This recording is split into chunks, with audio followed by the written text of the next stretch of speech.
Кайырлы күн, үйде оңай дайындалатын сүт токос тортунун рецептимен бөлүшөмүн. Эң алдымен копсуткучта унубузга салып аралаштырып коебуз. Кийин 2 жумурткамызды көпүртүп, коюу сүтүбүздү салады. Жакшылап аралаштырады.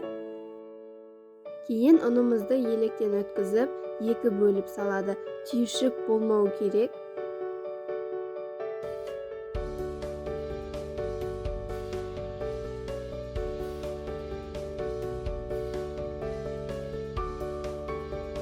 Унубузду салып, жакшылап аралаштырады.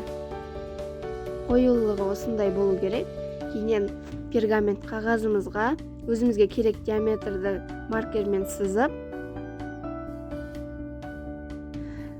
бир кожга 2 касык гана салып жагады. 180 градуста 6 минут гана пиширеді. Одан көп ұстасаңыздар күйүп кетүүі мүмкүн. Мен 2 кожуна бояу косуп пиширдим. Бул міндетті эмес. Кожумуздун бети сәл осылай кызарганда алуу керек. Кремин жасайбыз. Килегейди коюп, миксердин эң төмөнкү жылдамдыгында аралаштырады. Сәл коюланганда кант унтагын салып, дагы да бир аз аралаштырады.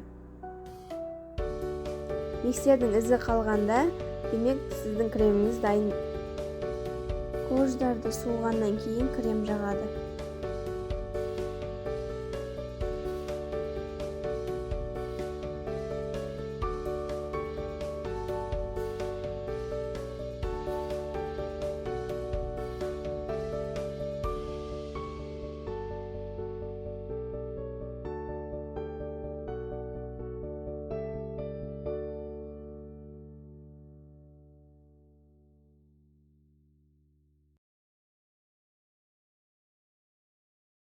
Бетин әсемдейбиз.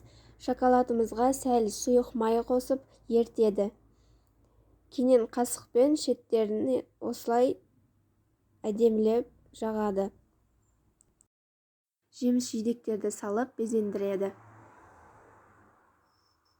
Тоңазыткычта 3-4 саат тындырады.